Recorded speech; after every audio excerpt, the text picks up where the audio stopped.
শোনো না গো, আমাদের পশিডারি চ্যানেলটা সাবস্ক্রাইব করে পাশে থাকা বেল আইকনটি বাজিয়ে দিও প্লিজ। আর গল্পটি ভালো লাগলে অবশ্যই লাইক কমেন্ট শেয়ার করে দিও।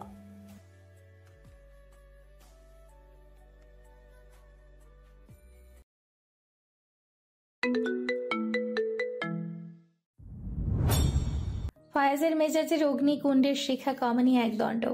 আদুরে বাবার এমন আচরণ কেমন বিরক্তিকর। গাড়ির বেগ বাড়ায় সে বেশ। অন্য সময় অফিস শেষে বাড়ি যাওয়ার পূর্বে বন্ধুদের সহিত ক্যাফেতে বসে ধূমপান করে, আড্ডা সারে। আজ সোজা বাড়ি পৌঁছায় সে। দিয়াকে দেখা অত্যন্ত জরুরি। একমাত্র মেয়েটা পারে তাকে বশ করতে, মেজাজ শান্ত করতে। তবে তার হলো কই? কক্ষে নেই দিয়া। সজোরে হাত ছাড়ে দিয়ার নাম ধরে। মেয়েটা লাপাত্তা। ফায়েজ অফিসের ব্যাগ রাখে ছোট রিডিং টেবিলে। দ্রুত পায়ে বেরোয়। কেমন যেন অদ্ভুত লাগলো তার। মেয়েটা কোথায়? ফিহা রুমের দরজায় নক করলে ফিহা জবাব দেয়, ভাবি এসেছো? ছাদে ফুল পেয়েছো? দিয়া ছাদে? রুমের বাইরে হতে জিজ্ঞাসা করে ফায়াজ। হ্যাঁ, ভাবি আমাকে রেডি করে দিচ্ছিল, ফুল নিতেই ছাদে। ফায়াজ ততক্ষণে হাঁটতে শুরু করে ছাদের উদ্দেশ্যে। তাদের ছাদের সিঁড়ি একেবারে এক পাশে। সিঁড়ির সংযোগে উঠলে ছাদে যেতে লন পার করতে হয়। ফের বামে বাঁক নিলে ছাদের দরজা। ফায়াজ দরজার দিকে যেতে যেতে খেয়াল করে দিয়া এগিয়ে আসছে। হাতে তার অসংখ্য রজনীগন্ধা ফুল। হঠাৎ ফায়াজের আগমনে আতঙ্কিত সে। লম্বা মানব আবার হুট করে দাঁড়িয়ে পড়লে চমকে উঠে দিয়া। হাত হতে ফুল পড়ে জমিনে। ভয় পেয়েছি তো। আপনি এইখানে? দিয়া যতটা না আতঙ্কিত তার চেয়ে বেশি বিস্ফারিত ফায়াজের দৃষ্টি। মেয়েটা শাড়ি পরেছে, লাল টুকটুকে, চুলে ছড়াছড়ি। দিয়া হাসছে। ফায়াজের পানে এগিয়ে পা অনেকটা উঁচু করে গলার মাঝে হাত ছোঁয় সে। আমার হাত কি ঠান্ডা, তাই না? ঠান্ডা গরম অনুভব করলো না কিছু ফায়াজ। কেবল প্রাণোচ্ছল মেয়েটাকে দেখছে, তার শব্দ শুনছে। দিয়ার হাত মুঠ করে ধরে সে। কোমরে হাত রেখে মিশিয়ে নেয় নিজের সহিত। উৎকণ্ঠায় গলার স্বর বেশ ভার। শাড়ি হঠাৎ? সবাই রেডি হচ্ছে, আমি ভাবলাম যেতে না পারি, একটু সাজি। মলিন হাসে দিয়া। তার আঁখিতে স্পষ্ট মায়া কাতরতা। সে দৃষ্টি সহ্যের বাহিরে ফায়াজের। দিয়ার আঁখি ভরে আসার পূর্বে দিয়া সরতে চায় ফায়াজ হতে। ফুল নেওয়ার জন্য তাড়া দেয়। আপনিও রেডি হবেন না? আন্টি অপেক্ষা করছিল। ফিহা আর আঙ্কেলের সাথে বের হবেন, তাই না? আমি আপনার কাপড় বের করছি। ও আগে ফিহার মাথায় ফুল লাগিয়ে আসি। ফায়াজ ছাড়েনি তাকে, ঠায় আটকে রাখে। হাত গলিয়ে প্রবেশ করে দিয়ার শাড়ির অভ্যন্তরে। মেয়েটার ততক্ষণে আঁখি ভিজে। এক ফোঁটা চোখের পানি পড়বে তো? আমার চেয়ে খারাপ কেউ হবে না প্রাণ। রুমে I, I want to sleep. দিয়ার আর ফুল নেওয়া হলো কই। তার গোয়ার লোকটা তখনই চোখের পানির ওপর নিজ গাল ঘষে। হাতের মুঠোয় হাত আটকে টেনে নিয়ে যাচ্ছে, শাসাচ্ছে চোখের পানিদের। ভাবি, তোমাকে বললাম তুমি মায়ের সাথে কথা বলো, এরপর দেখবে ফায়াজ ভাই তোমার উপর আরো সন্তুষ্ট হবে, কারণ ভাইয়া মাকে বেশ ভালোবাসে। শীত শীত আবহাওয়ায় দুই মানবী ছাদের এক পাশে দাঁড়িয়ে। হিমেল হাওয়া এবং রোধহীন পরিবেশে চাদরে মুড়ে নেয় তনু। দিয়া দৃষ্টি আধারে ছেয়ে যাওয়া অম্বরে। অন্তরে খেয়াল হলো ফায়াজের, লোকটা আজ আসবে এসার পরে। কিন্তু মস্তিষ্ক শুনে ফিহার কথাবার্তা। সে আর দোলা, ইহকালে তা সম্ভব নয় বলে মনে হয় দিয়ার। ফিচেল হাসে দিয়া। হাত বের করে কাঁধ স্পর্শ করে ফিহার। সেটা সম্ভব না। আন্টি আমাকে দেখলেই চেঁচাবে, ওনার ছেলের জীবন নষ্ট করেছি বলে আহাজারি করবে। জানো ফিহা, তখন নিজেকে বড্ড নিকৃষ্ট মনে হবে। ফিহা কিছুটা চুপ বনে। সত্যি কথা, মা কেন এমন করছে দিয়াকে বুঝে আসে না তার। দিয়া এক স্পষ্টভাষী সুন্দরী মেয়ে। তার মতো মেয়ে যে কেউ চায় পরিবারে। পরক্ষণে মনে আসে দিয়ার সমস্যার কথা। আর গম্ভীর হয় সে। ভাগ্যে লিখনে কি দিয়ার হাত আছে? তার স্থলে যদি ফিহা হতো, তাহলে মা কি এমন ব্যবহার করতে পারত? মেয়েটা ভাবিকে আগলে নেয়। আশ্বাসের সুরে জানান দেয়, মায়ের সাথে কথা বলো আজ থেকে, সাহস করো, দেখো কি হয়। এমনিও বকা দিচ্ছে, পরে একটু বেশি বকা শুনবে আর কি। আর যদি ভালো কিছু হয় তাহলে সুপার। দিয়া গালে হাত রেখে কিছুটা ভাবনায় মশগুল হয়। আসলে সত্য, যদি দোলা তার কথার বিনিময়ে বকে, অপমান করে, তাহলে সে আর নতুন কি? যদি ভালো কিছু হয় আসলে, কপালে রেখা জল জল করবে। দিয়া অম্বরের পানি চেয়ে। মন খারাপ অম্বরের। রং তার তাই বলছে, কিন্তু তাও সকলের জন্য সে মাথা পেতে দাঁড়িয়ে। পৃথিবীর বুকে বিশাল ছায়া দিয়ে যাচ্ছে। দিয়া ফিহার হাত আঁকড়ে নেয়, আহ্লাদ দেখিয়ে বলে ওঠে, ঠিক আছে, চেষ্টা করব আমি। এখনই চলো তবে। ফিহা তাড়া দেয়। এখন? কিছুটা বিব্রত দিয়া। তাকে জবাব দেওয়ার পূর্বে ফিহা টানতে থাকে দিয়াকে, সম্মুখে অগ্রসর হওয়া অবস্থায় আওড়ায়, যে কাজে দ্বিধা সে কাজ সবসময় আগে আগে করবে, যা হওয়ার তা হবে। টেনশন বাড়লে তো বাড়বে, না হলে কমবে। আচ্ছা। দিয়া নির্ভাবনায় জানায়। দুই ভাই বোনের কোনো দিকে মিল না থাকলেও এই দিকে বেশ মিল তাদের। মানুষকে তাদের কথায় যে কোনোভাবে রাজি করানো, এই যে এখন কত সহজে দিয়াকে তার মায়ের সাথে কথা বলার জন্য রাজি করিয়েছে। ফায়াজ গোয়া লোকটাও তো এমন, জোর করে বিয়ে করে ঠিকই দিয়াকে সংসার করতে বাধ্য করেছে। অবশ্য দিয়া নিজে ফায়াজে গোলে একাকার। দিয়া সত্যি অর্থে দোয়া পড়ে ফুঁক দেয় বুকে। ফায়াজের কথা মাথায় ঘুরে নিজে সে দোলার কাছে যাচ্ছে। এর বিপরীতে দিয়া যদি দোলার কটূক্তি শুনে এবং ফায়াজ তা জানতে পারে, নতুন আরেক অশান্তি শুরু হবে। দিয়া ভেবে নেয় কিছুতেই সে আজকের ব্যাপারটা ফায়াজকে জানাবে না, দুঃখ পেলে নিজে হজম করবে। ফিহা তাকে বিজয় নিশান দেখিয়ে সাইডে দাঁড়ায়। দিয়া হাঁসফাঁস করে, তাও দরজায় টোকা দেয়। দোলা নার্স ভেতর থেকে জানায়, আসুন। দিয়া দরজা খুলে দোলাকে দেখতে পায়, মহিলা হুইল চেয়ারে বসে। নার্স তার হাত মালিশ করছে।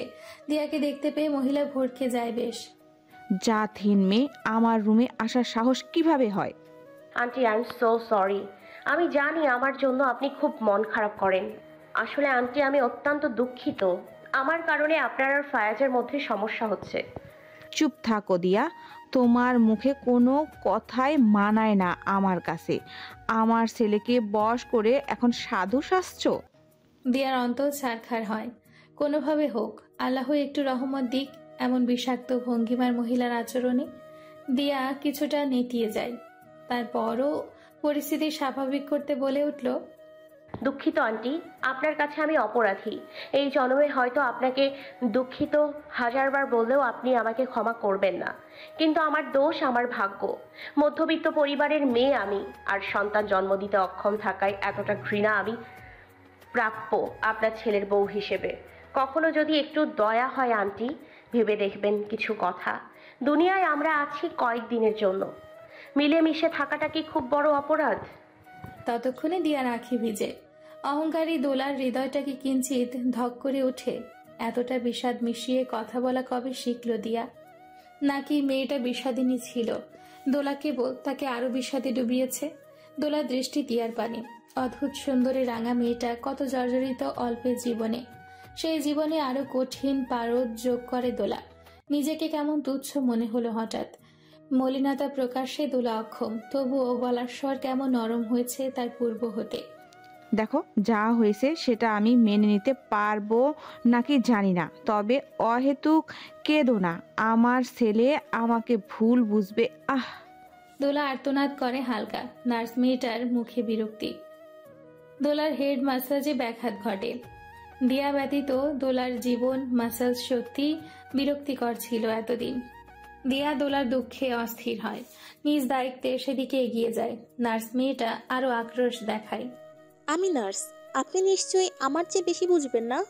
বেশি বোঝার চেয়ে যত্ন দিয়ে কাজ করতে হয়। এটা এমনভাবে করলে আন্টির কষ্ট হবে না। দিয়া নরম হাতে স্পর্শ করে ঘাড়ের উপরই ভাগে। সেথায় বিরাট আরাম হয় দোলার।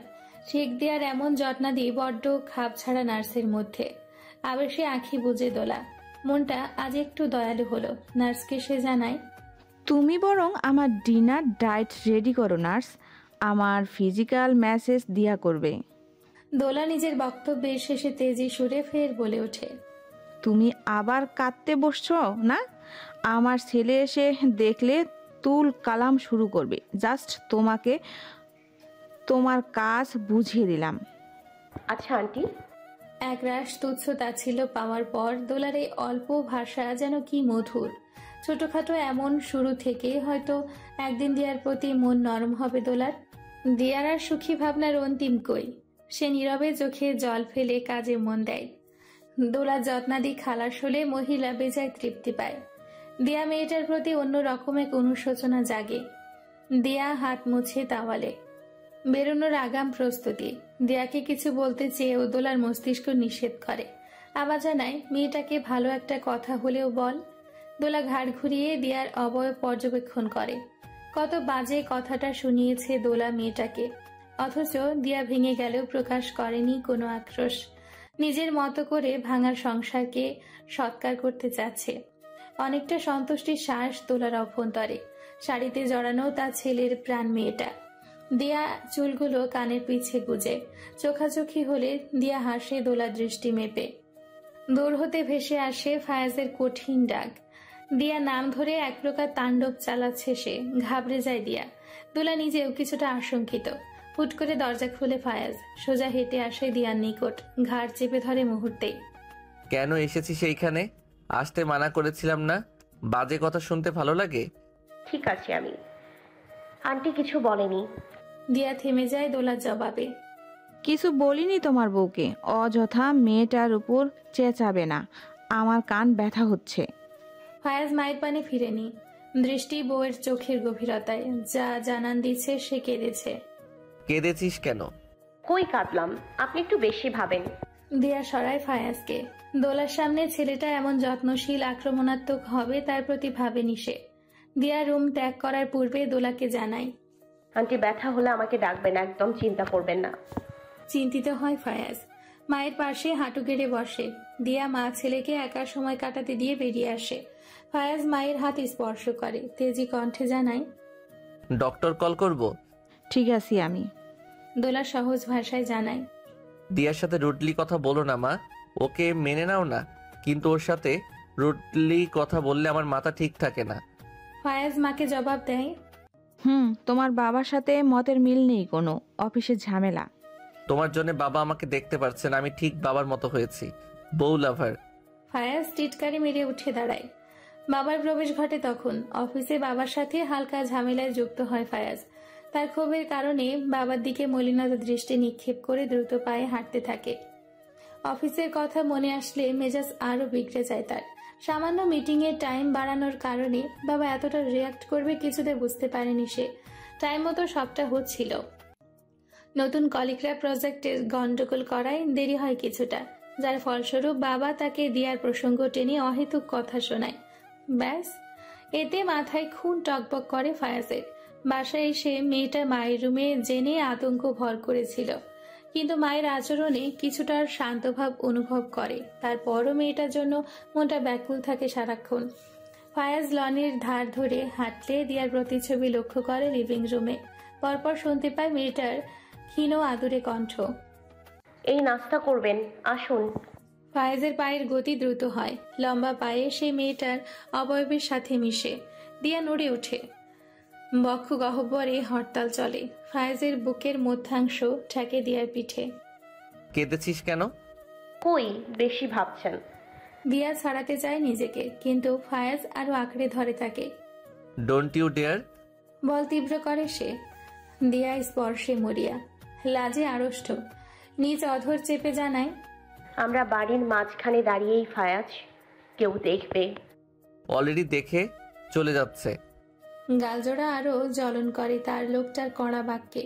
ফায়েজ মলিন হাসে। আল গোছে সম্মুখে দাঁড়ায় মেয়েটার। দিয়া সংকুচিত। ফায়েজ তার হাত আটকে নেয় মুঠোয়। নাস্তা দে। দিয়া মাথা নাড়ায়। ফায়েজ তার হাত ধরে সোজা হাঁটে। দিয়ার সাথে ফায়েজকে দেখতে পেয়ে হেল্পিং হ্যান্ড সরে দাঁড়ায়। মেয়েটা লাজুক ভঙ্গিমায় নাস্তার সরঞ্জাম প্রস্তুত করে। ফায়াজ সে এক দৃষ্টিতে বউকে পর্যবেক্ষণ করছে। মনের সুখে নাস্তা প্রস্তুতের মাঝে খেয়াল করছে মেয়েটার তিক্ত মুখশ্রী। দিয়া প্লেট এগিয়ে দেয় ফায়াজদের পানে। রান্নাঘরে সেই ছোট টেবিলে বসে ফায়াজ। দিয়া অবাক হয়ে শোধায়, ডাইনিং এ বসুন। আয়। কাছে ডাকে সে দিয়াকে। রমণী আসে নির্লিপ্ত ভঙ্গিমায়। ফায়াজ ডিম পরোটার একাংশ তুলে দেয় দিয়ার অধরের সম্মুখে। ব্যথা হচ্ছে? ব্লিডিং কমেছে? কখন শেষ হবে এটা? ঠিক হয়ে যাব, আর 3 দিন বাকি।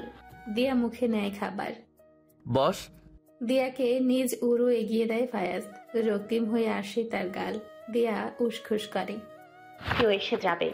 আরে কেউ আসলে আমি কি করব? কথার পিঠে তর্ক কেন? কিঞ্চিত খেপে উঠে ফায়াজ। দিয়া আঁচল তুলে নেয় হাতে। হালকাভাবে বসে ফায়াজের উরুতে। আরাম করে বস। বললাম তো, দিয়া ফায়াজের মুখে তুলে দেয় খাবার। ফায়াজ আয়েশ করে খায় বাকি নাস্তা। এর মাঝে কেউ আসেনি রান্নাঘরে, হয়তো হেল্পিং হ্যান্ড বাহিরে তাদের সতর্ক করেছে। দিন পার হয় বহুদিন। রজনীর অর্ধ দিবস।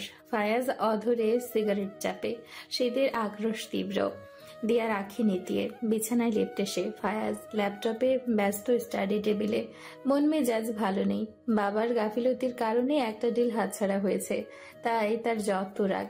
এই রাগে সে কমপক্ষে 3টা সিগারেট শেষ করলো কিছু সময়ের ব্যবধানে। তার মেজাজের গভীরতা মেপে দিয়ার মুখ বন্ধ, কিন্তু পেটে বিরাট চাপ। এই যে কিছু সময় পূর্বেও তারা লেপ্টে ছিল ভালোবাসায়, সেই মুহূর্তে বেদনা অনুভব হলেও দিয়া চুপটি মেরে সহ্য করে। তার স্বামী যে তার আদর, তার অনুভূতিতে মত্ত ছিল, কিন্তু এখন তার পেটের পীড়া বাড়ে। অস্থিরতায় ঘেমে উঠে শরীর, আর্দ্রতার মাঝেও। কাল আবার তাদের ট্যুর দেওয়ার দিন। দেয়ার পীড়া বাড়লে সে ধীরে উঠে বসে। পা মেঝেতে রাখলে বুঝে এই ব্যথাটা একেবারে নতুন, অন্যরকম পীড়া। ফায়াজকে ব্যস্ত দেখে নিজে পা বাড়িয়ে যেতে চায় ওয়াশরুমে, কিন্তু পায়ে বেঁকে যাওয়া আর পেটের নিচে চাপ পড়ার কারণে সে পড়তে নেয়। বেডসাইডের ড্রয়ারের ওপরে থাকা পানির ফ্লাক্স পড়ে। ঝনঝন শব্দে দিয়া আটকে ওঠে। ফায়াজ ঘাড় ঘুরিয়ে ফিরে। দিয়ার নাজুক অবস্থা অবলোকন করে দ্রুত এগোয় ফায়াজ। দিয়া আতঙ্কিত, বেশ ঘাবড়িয়ে কোমরে হাত দিয়ে সোজা বসার চেষ্টায়। ঠিক আছে, আপনি কাজ করুন। সরি। প্রাণ দেখি, আমাকে ডাকিসনি কেন?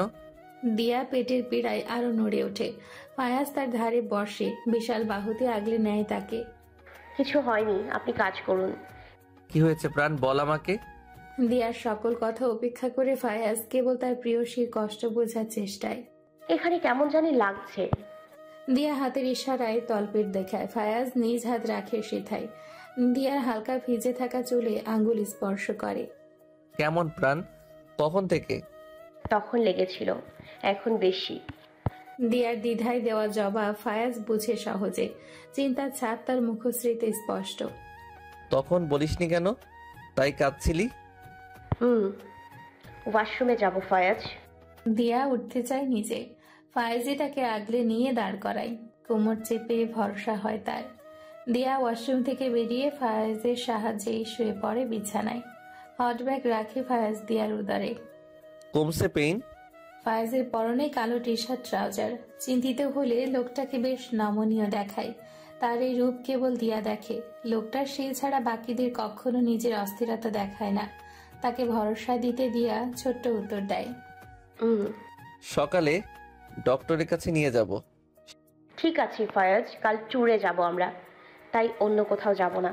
দিয়া মিথ্যা বলে, কারণ সত্যটা জানলে ফায়াজ কখনো ট্যুর নিবে না কাল। উল্টো হাসপাতালে নিয়ে সব রকমের টেস্ট করাবে অহেতুক, যেমনটা করিয়েছে গত মাসে, শুধুমাত্র জ্বরের কারণে। শিওর তুই? দিয়া হেসে উঠে ফায়াজের প্রশ্নে। লোকটা অস্থির, অথচ দিয়ার নিকট তার প্রাণ ভোমরা সবচেয়ে সুদর্শন। দিয়া দুহাতে কাছে ডাকে ফায়াজকে। পূর্ব হতে গোয়া লোকটা বইয়ের নিকট ঘেঁষে বসেছিল। দিয়ার ডাকে আরো ঘনিষ্ঠ হয়, মিশে যায় মেয়েটার বক্ষ দেশে। ফায়াজের মাথার কিনারায় অধর ছোঁয়ায় দিয়া। পীড়া লুকিয়ে হেসে জানায়, একদম। সময় অতিক্রম হলে ঘুমে ঢুলে দিয়া। পীড়া নিয়ে প্রিয়তমের আলিঙ্গনে ভালোবাসায় ঘুমিয়ে পড়ে দ্রুত। ফায়াজের আঁখি তন্দ্রাহীন, মেয়েটার অবয়বে মিশে তার সহিত। মিষ্টি ঘ্রাণে মরিয়া ফায়াজ। মেয়েটা তার জীবনের সব। দিয়ার হাতের উপর কমফোর্টার টানে, বউকে আগলে নিয়ে আঁখি বোঝার চেষ্টায়। হাজারো দুশ্চিন্তার ভিড়ে মেয়েটা তার স্বস্তি। আলগোছে ফায়াজ মুখ ডুবায় দিয়ার মাথার উপরিভাগে। ফিসফিস করে বলে, আমার প্রাণ। ভোরের দিকে রওনা দেওয়ার কথা হলেও দিয়ার অবস্থার কথা বিবেচনা করে কিছুটা বিলম্ব হয় তাদের যাত্রায়। দেয়ার সুন্দর শাড়ি জড়িয়েছে তনুই, গায়ের ওপর মোটা শাল। ফায়াজের কড়া নির্দেশনা। যদিও তাদের নাইট আউটের আর দূরে যাত্রার কথা ছিল, কিন্তু গতরাতে পীড়ায় মেয়েটার ঘুমের ঘুরেও কান্নার দরুন ফায়াজ সব ক্যান্সেল করে। দিয়ার মন ভালো করার তাগিদে তাকে সান্ত্বনা দেওয়ার স্বরূপ কাছের টি গার্ডেনে যাচ্ছে সকলে। সকলে বলতে মূলত ফায়াজের বন্ধুগণ এবং তাদের সহধর্মিনী। দিয়ার অধরে হাসির অন্ত নেই। সে বেজায় খুশি। ঘোড়া তার বিরাট পছন্দের। স্পটে পৌঁছাতে তাদের বেশি সময় লাগেনি। যদিও দিয়ার কিছুটা বমি ভাব হয়েছে, কিন্তু সবটা সে লুকিয়ে গেল ফায়াজের নিকট। তার সামান্য গাফিলতি ফায়াজের হাসি মুখটা নষ্ট করবে নিশ্চিত। স্পটে সকলে পূর্ব হতেই উপস্থিত। ফায়াজ আর দিয়ার আগমনে সকলে এগিয়ে আসে তাদের পানি। দিয়ার ওপর হতে এক বিন্দু নজর সরায়নি ফায়াজ। নেশাক্ত ভঙ্গিমায় বইয়ের পানি নিমগ্ন সে। দিয়ার সাথে সকলে অত্যন্ত মোলায়েম ভাষায় পরিচিত হলো। হাস্যজ্জ্বল দিয়ার সাথে মুহূর্তে ভাব হলো বাকি মেয়েদের। ফায়াজ এক হাত পকেটে গুজে দাঁড়িয়ে, পাশে দাঁড়ানো তার সহধর্মিণী মাথা উঁচু করে তার প্রেমিক পুরুষকে অবলোকন করে। ধূসর রঙের হুডিতে তার স্বামী নজর কাড়া, সাথে মনোরম সবুজে ঘেরা পরিবেশ আর এই সুন্দর ঠান্ডা আবহাওয়া। দিয়ার মন আনন্দে নেচে ওঠে। ফায়াজের বাহু জড়িয়ে নেয় সে আরামে, আনন্দে জানায়, আই লাভ ইউ ফায়াজ। প্রাণ, ডোন্ট সিরিয়াস মি। গাড়িতে কিন্তু ইজিলি শুরু করতে পারবো। দিয়া হতবাক, দুষ্টু চোখ রাঙায় প্রিয়তমকে। লোকটা যা বলে তাই তো করে। অতঃপর দিয়া চুপ করে গেলে ফায়াজ হেসে ঝুঁকে গালে অধর ছোঁয়ায় দিয়ার।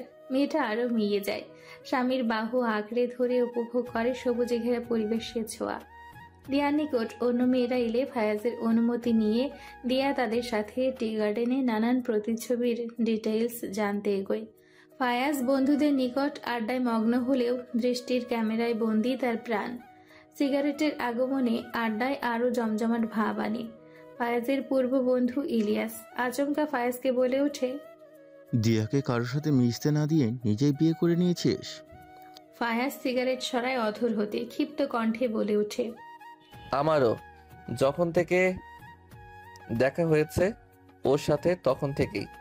তাই দেশের বাইরের জন্য ওর জন্য আমাকে গাঁট রেখেছিলি? রিজভি আলগোছে বলে ওঠে, ইয়া, তোর মনে আছে দেশে ফিরে ড্রাইভারকে পিটিয়ে হাত পা ভেঙেছিলাম একটা? কথাখানা বন্ধুমহলের মাঝে বলে ফু দিয়ে সিগারেটের ধোঁয়া বের করে ফায়াজ এসে। ইলিয়াস রিজভি অবাক হলেও বলে ওঠে, তোর গাড়ি ক্ষতি করেছিল বলে পিটিয়েছিলি সে? ইট ওয়াজ এ লাই। দিয়ার অ্যাক্সিডেন্টের কালপ্রিট ছিল বাস্টার্ড। ফায়াজ কঠোর স্বীকারোক্তি দেয় নির্বিঘ্নে, অথচ কিছু দূরে দিয়ার হাস্যোজ্জ্বল প্রতিচ্ছবিতে ভালোবাসার দৃষ্টিতে চেয়ে। সবুজের মাঝে বেগুনি রঙা শাড়িতে তার প্রিয়সী খুশিতে আত্মহারা। আবার ফায়াজের পানে তাকিয়ে হাত নাড়িয়ে কিছু দেখাচ্ছে। ফায়াজও বিনিময়ে হাসে স্নিগ্ধ। তাদের অবস্থা দেখে ইলিয়াস গলা খাকারি দেয়। আয়েশে জিজ্ঞাসা করে, ভাবি জানে এসব? হুম, জানা বারণ। প্রেয়সীর জন্য হাসি মুখ ফায়াজের, অথচ গলায় হুঁশিয়ারি ভাব। বন্ধুরা আর কথা বাড়ায় না, অন্য বিষয়ে আলোচনায় মজে। ফায়াজের দৃষ্টি বউতে আটকে। দিয়ার পা মুচকে নড়তে নিলে কথার ছলে হঠাৎ ভাবভঙ্গি পরিবর্তন হয় গোয়ার ছেলেটার। হতভম্ব হয়ে দৌড়ে ছুটে মুহূর্তেই। প্রাণ সাবধানে, আমি আসছি। ইগোইস্টিক ফায়াজের দিয়ার প্রতি এমন মরিয়া ভাব দেখে হাসে বন্ধুগণ। ইলিয়াস তো হেসে বলে ফেলে, গোয়ারারা প্রেমে পড়লে আসলেই প্রেয়সীদের জন্য জান কোরবান করে। প্রাণ প্লিজ বল আমায় কোথায় কষ্ট হচ্ছে, চোখ খুল দিয়া। ফায়াজের ব্যথার্ত সুর, চারিদিকে বন্ধুগণ এবং তাদের স্ত্রীদের ভিড়। ফায়াজ কেমন হাহাকার অনুভব করে তার প্রিয়সীর অসুস্থতায়। দিয়ার সময় নিয়ে শ্বাস নিচ্ছে, তাতে ভঙ্গুর হচ্ছে ফায়াজের মন পিঞ্জিরা। ইলিয়াসের বউ সুরভি দিয়ার অবস্থা পর্যবেক্ষণ করে বেশ কয়েকবার। মেয়েটা ডাক্তার। এক পর্যায়ে কটেজের কক্ষে ভিড় বাড়লে সুরভি জানায়, একটু স্পেস লাগবে এখানে, আপাতত বাকিরা বাহিরে যান। ফায়াজ ঠায় বসে দিয়ার হাত চেপে। সে যাবে না সুরভি ভালোই জানে। দিয়ার হুঁশ আছে, তবে দুর্বলতায় সেটা প্রকাশ্যে হিমশিম খাচ্ছে সে। তার চোখ জোড়া ঈষৎ খুলে তো আবার বটে আসে দ্রুত। ফায়াজের মুখশ্রীতে আধার ছেপে। সুরভি চুপ করে রয় খানিকটা। ফায়াজের অনড় কাঠামো অবলোকন করে সুরভি আর্জি জানায়, কিছু পার্সোনাল প্রশ্ন ছিল দিয়ার সাথে। আমার ওয়াইফ, যা জিজ্ঞেস করার আমার সামনে করো। ফায়াজ গমগমে সুরে জানায়। হাত একখান দিয়ার মুঠোয় তার, অন্য হাত মাথার উপরিভাগে প্রিয়সীর। দিয়া দৃষ্টি মেলে কিছুটা। ফায়াজের গম্ভীর চিন্তিত ভাবার্য টের পেয়ে দিয়ার শক্তি সঞ্চয় করে। ইশারায় কাছে রাখে ফায়াজকে। সুরভি তাদের মনোভাব বুঝে কিছুটা দূরে গিয়ে দাঁড়ায়। এই গোয়া লোকটাকে দিয়া ব্যতীত কেউ সামলাতে পারবে না। মুখ টিপে হাসে সে। দিয়ার হাত ফায়াজ নিজের মুখাবয়বে ছোঁয়ায়। দুর্বল কণ্ঠে প্রিয়তমকে বলে ওঠে, আমি ঠিক আছি ফায়াজ, আপনি একটু বাইরে যান না। সুরভি হয়তো কিছু জিজ্ঞেস করতে চাচ্ছে। কি জিজ্ঞেস করবে আমার সামনে করুক, সমস্যা কি? ফায়াজ চিন্তিত ভঙ্গিমায় জিজ্ঞাসা করে। ওনার হয়তো অস্বস্তি হবে তাই বলছে, আমি জানাবো আপনাকে। প্রাণ তুই ঠিক থাকবি? একটা কথা বলবো।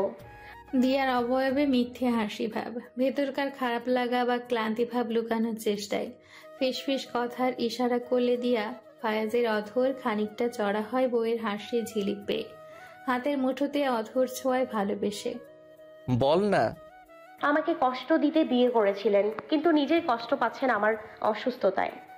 দিয়ার বক্তব্য ফায়াজের ভাবসাব গম্ভীর হয়, কণ্ঠে খাদ নামিয়ে দিয়ার কানে বিড়বিড় করে বলে ওঠে, ওই কথাগুলো আর একবারও উচ্চারণ করবি না।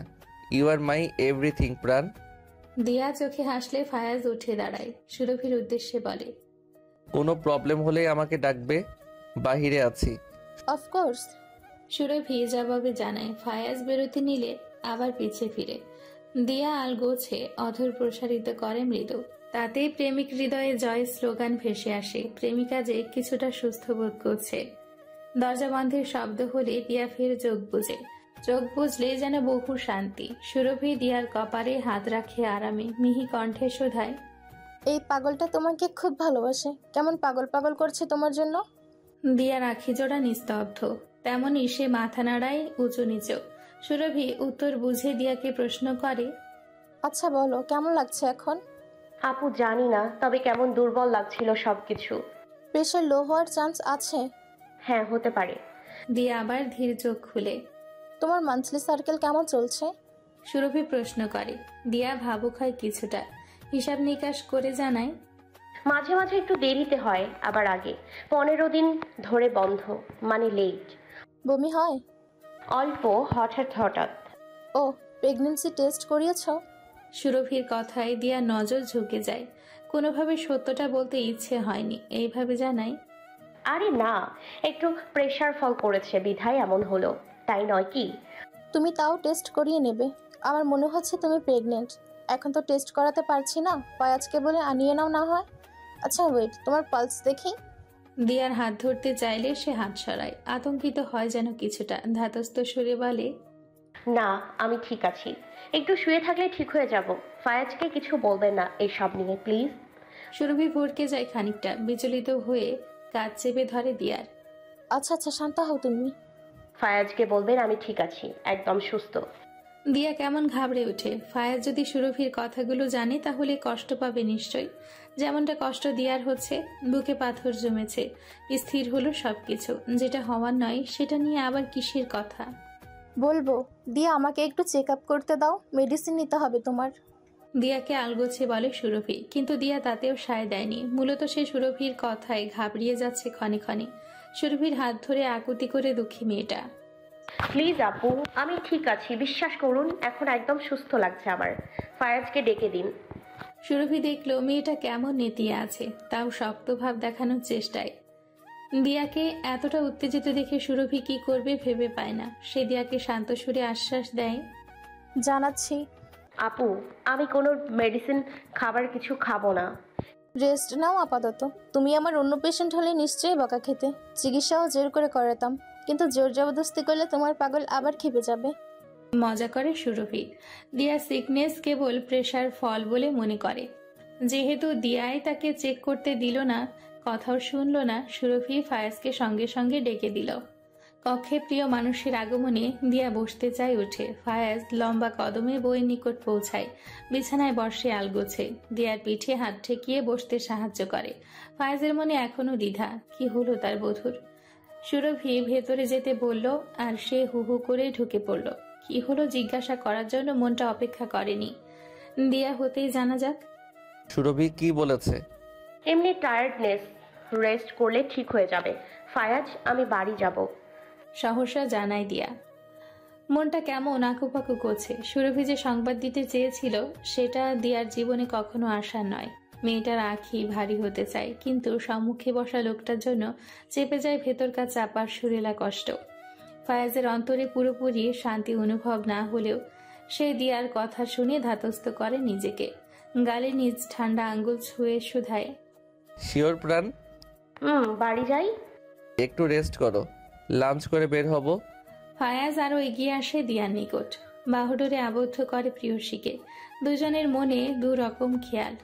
একজন প্রিয়সীর অসুস্থতায় অসহায় ভাবছে নিজেকে, অন্যজন প্রিয়তমের চিন্তার কারণ না হতে নিজের দুর্বলতা আড়াল করছে। ভালোবাসা সুন্দর যদি দুজনা কদর করে দুজনকে। তপ্ততায় ছেয়ে যাচ্ছে শহর জুড়ে। উত্তপ্ত শহরে দিয়ার ভাবনার শেষ কই। শীতলতায় ঘেরা কক্ষে সে ঘেমে একাকার। ফায়াজ বাসায় নেই, অফিসের কাজে ব্যস্ত লোক। ফিহা কলেজে। একদিকে শরীরে অশান্তি তার, অন্যদিকে নানান দুশ্চিন্তায় ঘেরা। সেই সব মিলিয়ে মেয়েটা ঘেমে উঠেছে বারংবার। দিয়া উঠে দাঁড়ায় ধীরে, তলপেটে কিছুটা ভারী ভাব। বাড়ি বসে কি করবে সে কিছু বুঝতে পারছে না। দোলার কক্ষে গিয়েও ফেরত আসে সে। মহিলা ঘুমিয়ে। একটু একটু সহজ হওয়ার চেষ্টায় সে দোলার সহিত